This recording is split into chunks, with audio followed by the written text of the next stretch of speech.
2, 1. New York, NY.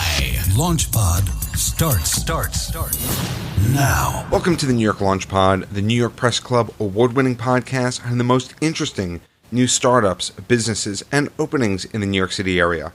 I'm your host and New York attorney Hal Cooper-Smith, and in this episode, Michael Chad Hoeppner, founder of GK Training and Communications, returns for his third appearance on the New York LaunchPod.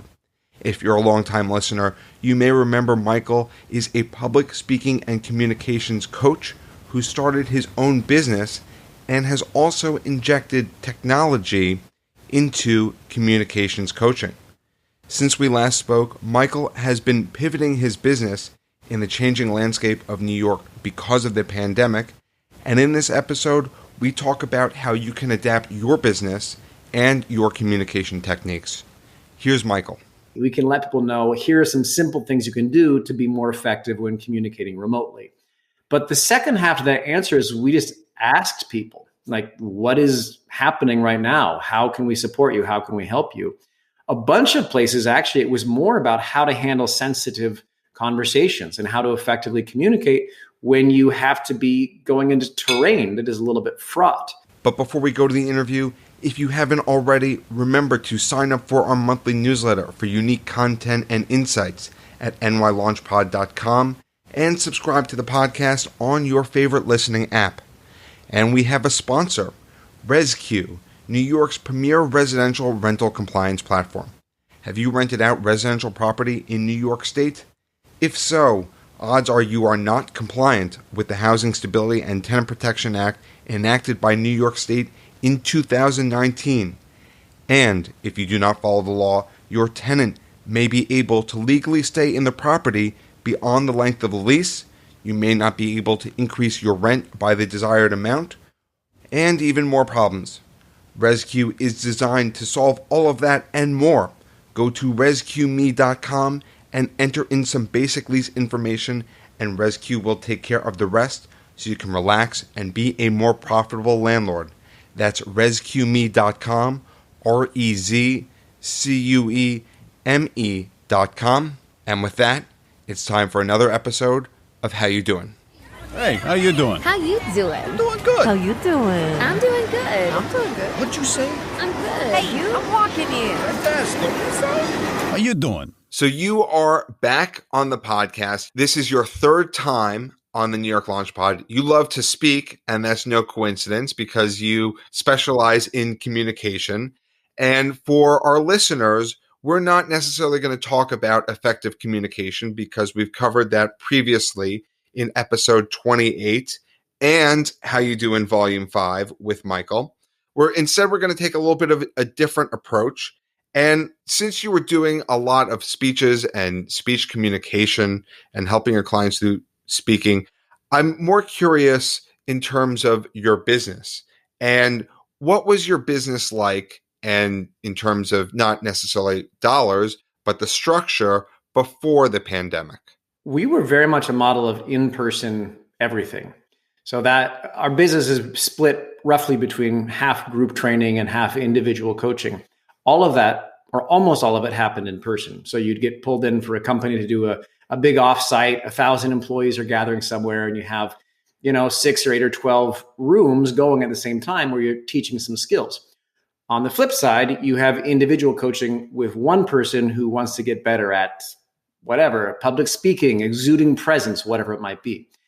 All of that just stopped entirely in the span of about 5 days in February, of course. Like everyone else's world just changed instantly.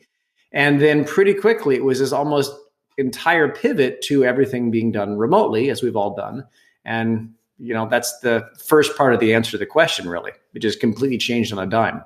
So everything was in person. Mm-hmm. What were you feeling as you saw everything begin to shut down for a business that I think is interesting because it was entirely in person? Yeah, I kind of have to separate this for a second, which is that I'll talk about what it was like as an entrepreneur, but then I also have to bring a very clear magnifying glass to everything else in the world. It has been a crazy, chaotic time.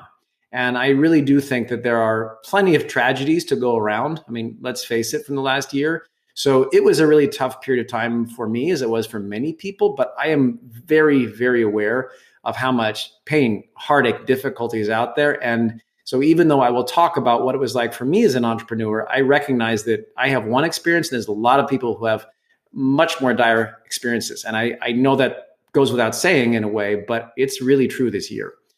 So with that as a little intro, as an entrepreneur, it's terrifying because we saw a pipeline that was, for our company, a very healthy pipeline at the end of, or close to the end of Q1, go to zero within literally a span of 5 days.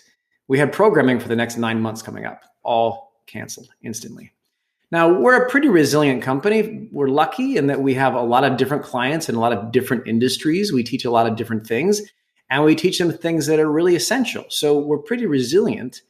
But if our business saw that massive amount of shutdown, you have to wonder what are other businesses that are much more hyper-specific or local, what they're facing. So as an entrepreneur, as the founder of the company, as a CEO, I mean, it's terrifying. I started this company the last time around, meaning I started it in 2009 and 10, when we were in the midst of the other massive economic dislocation we've had in the last, 15 years. And so I thought, because I had grown up in that situation as an entrepreneur, I thought that I would be very prepared for this mentally and emotionally. I was a little bit, but still, even knowing things like that can happen, it still took me by complete surprise and blindsided me. And so how did you realize what your clients needed in a post-pandemic world? Because people may or may not know this. You were working with high-profile CEOs, people who were doing large speaking events of their own, and those went away. So how were you able to find out what your clients required? Yeah, well, there was really two things. I mean, I had a pretty strong gut instinct, and I am a pretty smart person, so I give myself some credit for some things, but this was not some genius insight aha moment. How I had a hunch that people were going to need some help speaking on camera. So you can probably imagine that was not a huge leap I had to make. So that one was pretty easy. We can let people know, here are some simple things you can do to be more effective when communicating remotely. But the second half of that answer is we just asked people, like, what is happening right now? How can we support you? How can we help you? A bunch of places, actually, it was more about how to handle sensitive conversations and how to effectively communicate when you have to be going into terrain that is a little bit fraught. So, as an example, I was working with one food and beverage company. All their salespeople had to be calling in to hotels, restaurants, cafes, and they have to have conversations with food and beverage directors who are saying, are you kidding me? Why are you even calling me? There's no one here. There's not going to be anyone here for months and months and months. Leave me alone. And those were the conversations they were having. So then the pivot becomes for them, how do you become an ear, a shoulder to lean on, and not necessarily be about driving sales in that particular moment? So we began doing some programming around that, around how to have these kind of conversations in this very particular and very intense moment. And I know that we're not going to talk too much about communication, but what were some of those items that in order to be a shoulder to lean on? Yeah, well, this is a simple one that, look, this is good advice for no matter what you're going through, is just be very mindful of when you ask people an open-ended question, make sure you're actually asking it, number one, and make sure you're actually interested in the answer. So you've probably felt this. Everyone has felt this for the last number of months. When you open up a phone conversation or a video call and you say, how are you? Or how's it going? And even as the words leave your mouth, there's this moment in your brain when you realize, I hope their life is not a complete train wreck right now. And you feel as though maybe they're going to talk about that, or they will take it as the totally standard de rigueur greeting we all give each other. And they'll say like, good, fine, how are you? And it really becomes just a quick interchange of pleasantries. So in that moment, it actually took taking a step back and being much more methodical about what is the initial question you're going to ask this person to either wade into those waters or steer quite clear of them, and do so either way with a tremendous amount of grace and care and intentionality. And what was the question that you came up with, or the formula? Yeah, it depends on the industry, but you're going to probably make it an open-ended question, but that's very specific. How is your week starting off? How is your beginning of your Q1, depending on who you're talking to? What kept you busy over the weekend? It could really be anything, but you want to give it some parameters. So you actually are asking a question that you want to know the answer to, so the person feels as though you're in a conversation, but also doesn't leave so much latitude or demonstrate the assumption that things might be fine for them when in all likelihood it's probably not fine. So that's the beginning of the pandemic. Yeah. And you address the needs of your clients then. Obviously, this has gone on a long time. How are you coaching your clients in terms of the fatigue that is inevitably setting in? I don't know that anyone wants to be on a 100-person Zoom anymore or sit through multiple hour presentations. Sure. Well, as an entrepreneur, we took, I think many folks did this, of course. We had a bit of a hiatus because business stopped effectively of any kind for about 3-4 weeks. For many industries, it stopped much, much more. But for my industry, that's about what happened. And during that time, we were already on this path anyway, but we continued to build out a lot of what we teach and to turn it into asynchronous online learning. So people can do executive presence, but as opposed to a day-long program, an intensive, they can do it in 14 little bite-sized 15-minute lessons. So we continue to do that. Now, the reason I say that, partly in answer to your question, is one of the things is we try to give our clients access to us, but in bite-sized pieces. So it's not a half day on Zoom, but hey, if you want to get a little bit of help, a little bit of expert guidance on whatever situation you have, you can do so in 15 minutes, and you can do it on your own schedule, and you can do it whenever you want to. So that was one part, making everything we do online, asynchronous, etc.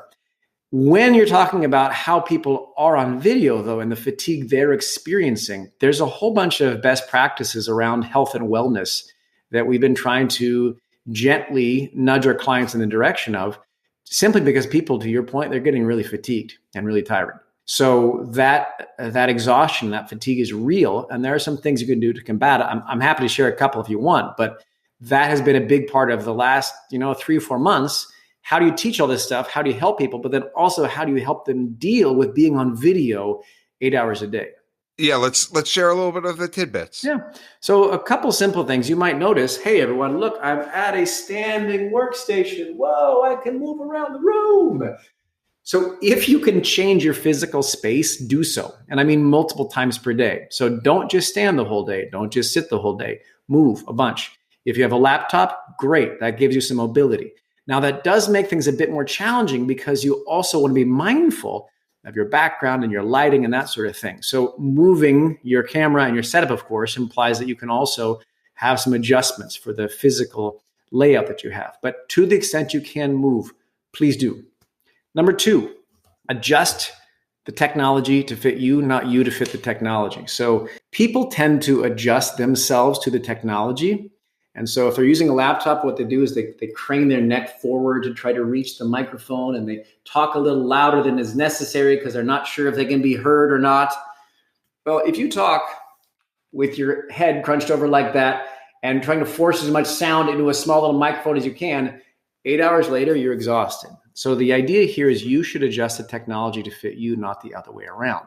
Our bodies, as your listeners have heard on the previous podcasts I've done, our bodies are physical communication instruments. Speaking is a highly physical activity. And if you're compromising how your body works in pretty dramatic ways and then asking it to do the job of speaking for hours and hours and hours, it gets exhausting. So be kind to your body. And then number 3 is give yourself a visual break in between calls and things like that. One simple thing you can do, back up from the computer, put your thumbs out as far to the side as you possibly can and see how far back you can pull your thumbs into almost a 180 where you can still keep your thumbs in your peripheral vision. Now, what you're doing is you're expanding your visual plane of field, so you're not just staring at the camera all day long. And reminding yourself we have peripheral vision for a reason. If you don't use it all day long, it kind of gets tired and fatigued and goes away a little bit. So those are a couple really quick ways to think about giving yourself a reset and trying to make your day a little bit less exhausting and fatiguing. Well, I love the advice of adjusting the technology to fit you rather than you the technology. I have terrible posture. I'm adjusting to the technology. And one of the best things that I heard which you're doing right now, but we're an audio podcast, is to have your camera at eye level. And that's something that for a laptop, I even have just used a cardboard box for important presentations so that people can actually see me. And that's a weird sensation, but it's exactly what you're talking about. Yeah. Now, this is not going to be new information to people. I'll give you context why. We all know this. If you're used to using a laptop, you get a lot of coaching ergonomically to keep the laptop down about waist level or below, so your hands are not crunched up high and tight. I'm trying to describe this visually so people can imagine it. But the idea is to avoid carpal tunnel. You want to have your wrists down a little bit. You don't want to be staring down all the time on that small laptop. If you can, you want to bring your eye gaze up. That's primarily for posture. But that was before we were all speaking into cameras all day long. It's even more so when we're doing all this speaking. Even that by itself, by the way, you express a bunch of water, a bunch of vapor when you speak all day long. So it's even more important that people stay hydrated, drink water. It sounds very basic, right? Like you hear that in exercise class. Because you're talking into a camera all the time, you're actually letting more vapor out as you're doing all that than if you were just sitting there typing away doing your work. So it's a different circumstance than it used to be, for sure. And it does take a different focus on health and wellness. And so we talked about your business shifting in 2020. And one of the things that people also may not know about you, but is certainly public information, and you've talked about it, is that you helped a presidential candidate with his speech this past year, Andrew Yang, and his communication. And I didn't want to talk so much politics, but what I thought would be interesting, just by way of example, is that the candidate was giving lots of different speeches, and you have a message, but it's a good example of having a specific message and trying to reach a broad group of people. And I feel like a lot of people in their own lives may have a message that they're trying to, or businesses that are trying to reach a broad group of people. And what's that process of having a message and trying to get it out to a broad group of people? I will answer the question as it applies to politics, but then I'll answer it as it applies to clients, because there is one key difference. I would say the thing that is consistent, message discipline, meaning you want to really figure out what you want to be known for, and you want to come back to that idea over and over and over again. And the simpler you can make that, usually the better. So I'll give you a fun little physical way to do this. You can even count out on your fingers the number of words that are going to convey the big idea that you want to be known for, that you're trying to express, or that your clients want to think about when they think of you. And if you run out of fingers, it's probably too long. So that's a really simple and fun and physical way to think about how can I really drill down the most basic idea that I want to share about me and my effort or my company or whatever that might be. And then you want to find... Don't use your toes. Don't use your toes. Don't use your toes. No, absolutely not. Just fingers. Yeah. And if you can do it on one hand, even better. I'll give you an example of one hand, by the way. I often use this example because I think so highly of them as a theater company. There's a theater company in Manhattan named the Mint Theater Company. It's an excellent theater company. If you have an opportunity, see a play there. Their mission statement is 4 words long, and they're all monosyllabic words. It's lost plays found here. They give little known plays their first American premiere. That's their entire mission statement, which is fantastic, I think. Same thing goes for companies. So if you can distill down that single idea you're trying to communicate, great. And then your job is to try to find how many different ways you can reinforce or share that same idea. So then how does that get into politics? Now, here's what's different about politics. So obviously, anyone who followed Yang's campaign knows that that message was like universal basic income. This is the animating idea, but the why behind that is much deeper than just a simple idea about how to address it. The why is looking at what is affecting and troubling our society right now, and what are innovative solutions to address it. In politics, the funny thing, though, is that how a news cycle unfolds, people may only see a 6-second snippet of something or a 15-second snippet. So even if you become a broken record on some issue, that's actually often better, because so little is actually piercing the public consciousness with all the sort of mayhem in the soundscape of our media lives. So you can have even more message discipline, or, if you want to put it positively, or if you want to put it negatively, redundancy in politics than you can get away with in a corporate situation or a more business situation. Andrew is also running for mayor in New York, which is relevant for New York City. And you talked about message discipline and piercing the consciousness of the public. Recently, he had given a quote, not to pick on Andrew, but just that it's somewhat relevant, that he gave a quote to the New York Times talking about how he had 2 kids. And can you imagine having 2 kids on a virtual school in a 2-bedroom apartment, then trying to do work yourself? And not to be political here, but I wanted to bring that up in terms of communication on 2 fronts. Maybe that was a misstep. He said that it was taken out of context. If it was a misstep, how do you avoid missteps like that? And if it is taken out of context, how do you correct something that may be taken out of context? There's a lot in that question right there. So I have to narrow it a little bit. When you say, how do you avoid that misstep? Do you mean for companies and citizens, or do you mean for politicians? What I'm talking about is in terms of a misstep when you are speaking. So broadly, politicians or business leaders. And I know that you're using a technique right now that we've talked about previously by having me specify the question in terms of buying time. So now with that, I'll let you answer the question. Sure.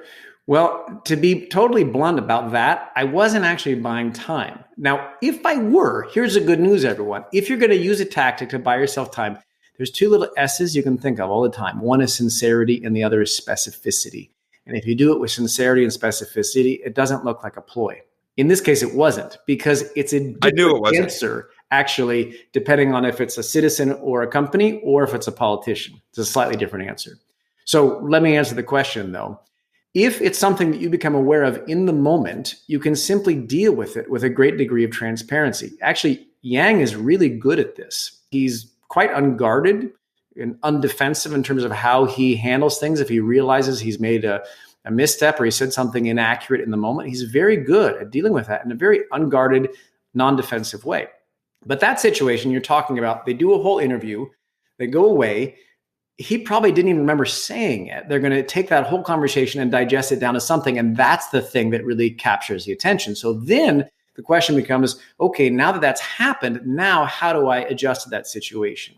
So that's a multi-part answer. But the first thing is, if you know you've made a misstep in the moment, there's 3 simple things you can do. They're all F's, so it's easy to remember. You can fake it, you can feature it, or you can fix it. So fake it means like, okay, I don't think Hal noticed that I just said the wrong thing. I called him Hal Cooperswell instead of Coopersmith. So I'm just going to keep going. I'm going to fake it. All right. But if that moment is threatening to throw you off even a little bit, you can simply fix it or you can feature it. So fix it means you just address it. I'm so sorry, Hal, I said your wrong name, Coopersmith, of course. And you keep going. Or you feature it. You say, I can't believe I said the wrong last name. This is a great point, though, folks, because in remote communication, it is so easy to have things go wrong. You're reading the wrong name off of a slide while you're also trying to talk into a screen. Let's talk for a moment about what you do when things go wrong. So you actually illustrate it as being a good thing. That's very effective for politicians as well. And by the way, you know who does this pretty darn well right now is our new president, Joe Biden, believe it or not. People pick on his gaffes and things like that all the time. He's very good at simply in the moment, correcting, dealing with it, handling it, moving on. That's not to put him on any kind of pedestal whatsoever, but just to make this real for people so they can see it in the world around them. Fake it, feature it, fix it. Now, look, the cool thing is this, you do this anyway. You do it all the time without even thinking about it when you're not thinking about yourself. When you're helping a friend, you do this automatically. So politicians can do that too. But here's the difference. If it's something that happened in the past and there becomes a whole controversy about it, then that's much more about like damage control and spinning things and dealing with something after the fact. So we can talk about that too if you want to do that next. It's up to you, Hal. If you want to talk about it or not.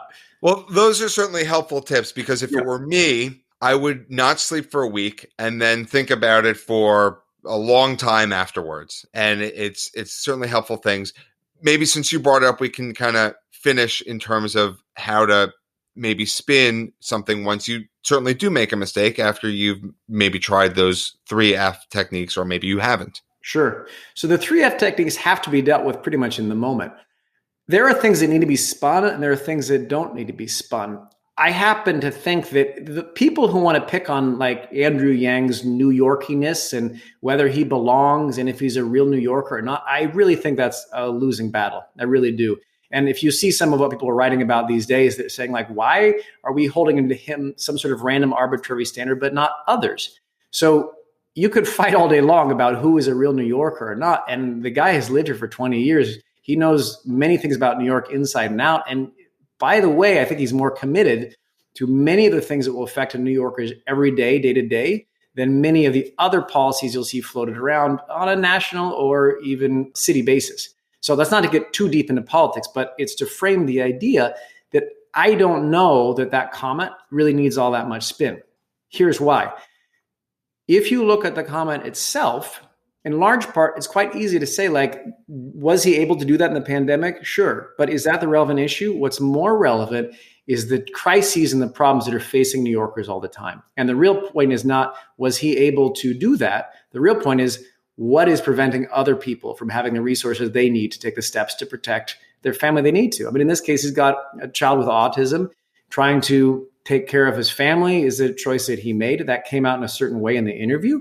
But really, it's an opportunity for him over and over and over again to focus on the other people in the 5 boroughs, which is what I think he's doing a pretty good job of doing. Focus on all the other problems that other people have. That's not just a lesson from politics, by the way. Like, people often say, couldn't you see that giant mistake that I made on stage? It was so terrible. And I say to them, no, and no one else could either. You know why? You're talking to an audience of tremendously self-focused people. Everyone, and that's anyone you talk to, they're thinking about themselves, their own drama, all the stuff in their own life. New Yorkers have so many stressors right now, so many things that are really affecting their life. And I think Yang, honestly, is the best person to try to address those crises very quickly in really innovative ways. I think the more the conversation centers on that, inadvertently, by focusing on this one comment, actually, it's probably better for him. So in terms of helping people and New Yorkers and getting out of your own head, I know that's certainly a focus of your company right now. I was wondering if you could talk a little bit more about that. One of the really fun things about technology is you can scale it. And so all of a sudden you can clone yourself a little bit and reach a bigger audience and reach more people. I am fully aware of how fortunate and how lucky I am and my family is in this particular moment of very, very serious and dire consequences and circumstances for many people. And if we can be helpful in some way in scaling what we offer, we're going to do that. So we have an entire library of online programming, 3 in particular that are the most useful right now for people. One is on email, one is on effective remote communication, and one is on presence, because those are the things people are having to do all day long. Write emails, be good on camera, and be effective when you're remote. So those courses we are offering to anyone who has been fired or furloughed or laid off because of the pandemic. And all people have to do is email us, say something like that, I got fired, laid off, whatever the thing might be. Can I get access to the course? And we'll give them a login and a license to use any of those programs that they want to. Well, that is wonderful. And certainly during this conversation, I recognize how I can communicate better, drink more water, use technology to wrap around me rather than me towards technology. And it's certainly wonderful that you're sharing your knowledge, which you have to presidential candidates, high power executives. How do people find out more about you and GK Training Communications? All you have to go to is the URL, very simple, GKtraining.com. So that's G as in genuine, K as in know-how, GKtraining.com. And there you will find all kinds of free stuff, free guided warm-ups, free tongue twisters, access to our free practice app called Question Roulette, which is a great interactive practice app to help you speak better, totally free, the generic version on both Apple and Android. And you can also, if you want to, communicate with us there via social, via just reaching out to us on the website, whatever's most convenient for you. Well, Michael, it's always an interesting conversation with you. Thank you for stepping back onto the New York Launch Pod and sharing your time with us. This is my pleasure, Hal. Thank you. And if you want to learn more about the New York Launch Pod, you can follow us on social media at nylaunchpod or visit us at nylaunchpod.com for transcripts of every episode, including this one. And if you are a super fan, Michael, are you a super fan of the New York Launch Pod? I hope so. You've been on 3 episodes. I think I am, Hal. If you're a super fan like Michael, please leave a review on Apple Podcasts. It is greatly appreciated and does help people discover the show. Thank you for listening to this episode of the New York Launch Pod. For more information, please visit nylaunchpod.com.